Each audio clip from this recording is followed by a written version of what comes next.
It's Kate. Welcome to Co-Parenting with Narcissist 101. Thank you for joining me. And if you haven't subscribed, guys, please do. Don't forget to like and share as well. Guys, today's topic is how your reactions affect the new supply that the Covert Narcissist is with. How your reactions affect the new supply. Three ways, or three ways that your reaction affects the new supply. You guys already know the gist. So many people expect you to act a certain way, or so many people expect certain things to happen when the relationship with your covert narcissist is over, whether they discarded you or you escaped. There's some kind of a expectation of what is supposed to be going on, and all of this depends on how you act afterwards. Especially after you have you understood what's going on, and you're on your way to healing, determines how is going on over there with them, the covert narcissist now, and the new supply.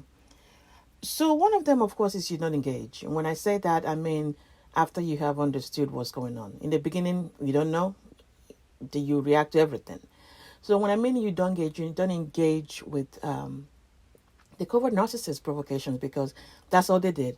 They did that when they're trying to see what they can get away with, when holding the kids back or not releasing the kids or whatever, or attacking you for different things about the kids, through the kids and the messages through the kids. Like all of that, is in the beginning. There's a whole lot of that. I went through that. I'm sure you guys did, where it was constant back to back to back. If it wasn't email, it was text until I blocked them.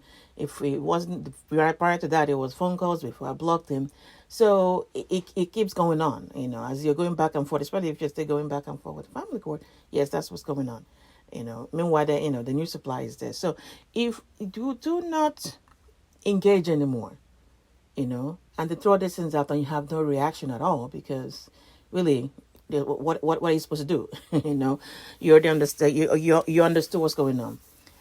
They take this out on the new supply, believe it or not, because you guys know when you live with these people, somebody has to be the emotional dumpster.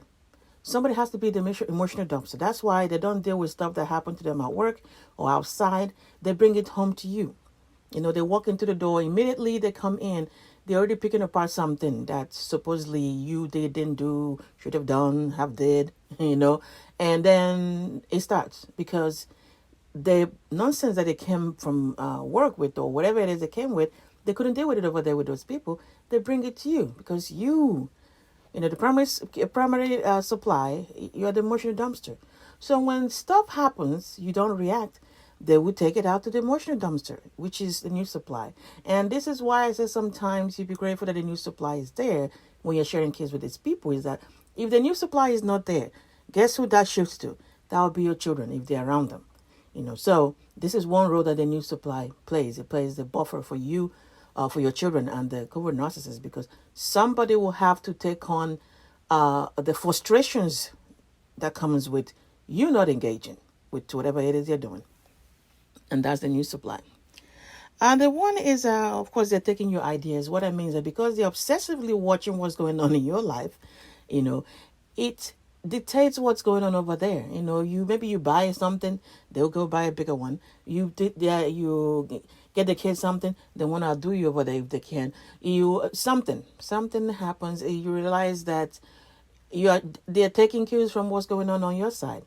So the new supply is pretty much going with whatever idea that the covert narcissist is bringing over, because that's what you're doing, and they have to outdo you because they're obsessively watching your life after them. So you see them doing things that you're doing over there because they are busy watching you. Of course, this in turn affects the new supply because it kind of dictates what's going on. An example I'm saying is like maybe you buy a certain type of car and you see they're going to buy something similar or something higher. It's just because their mind is focused on you. Another one, guys, is how others see the new supply. When you have nothing to say to the smear campaign. Remember when the smear campaign is going on, and let me pause there. When I'm about the smear campaign, you already know people that matter. They already talked to you. They know what the story is. So those are not the one I'm talking about. I'm talking about people that when the smear campaign is going on, people in church or whatever social group you guys have together, some club or some group that you are in together, how you react to the smear campaign also affects the new supply. So remember that the smear campaign is going on, and of course everybody's expecting you, to defend, not only defend yourself to them, because those kind of people already believe whatever they believe. So that's why I say you don't worry about this as long as the people that know what's going on. So when this smear campaign is going on, everybody's expecting you to act a certain way, and one of those ways they expect you to act is for you to be on the case of the new supply, going off. You're constantly attacking them. You meet with the women's group and they bring this up, and then you're on this person, and then so that's what expected you to, you're expected to do. The guys go out for the men's retreat. You're talking about this is man and this your wife and your new supply and your wife.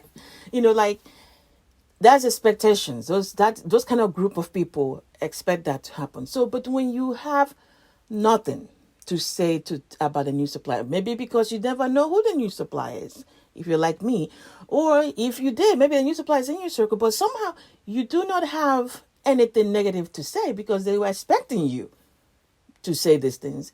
You realize the effect how those group of people start treating the new supply, depending on what was said in the smear campaign. Because usually it's always maybe you push that person out or you did something so that person ran over to the other person, But when you have nothing to say, to bring it up is like, well, I don't know anything about that. I mean, I have nothing to say to that. So anyway, let's move on to this topic.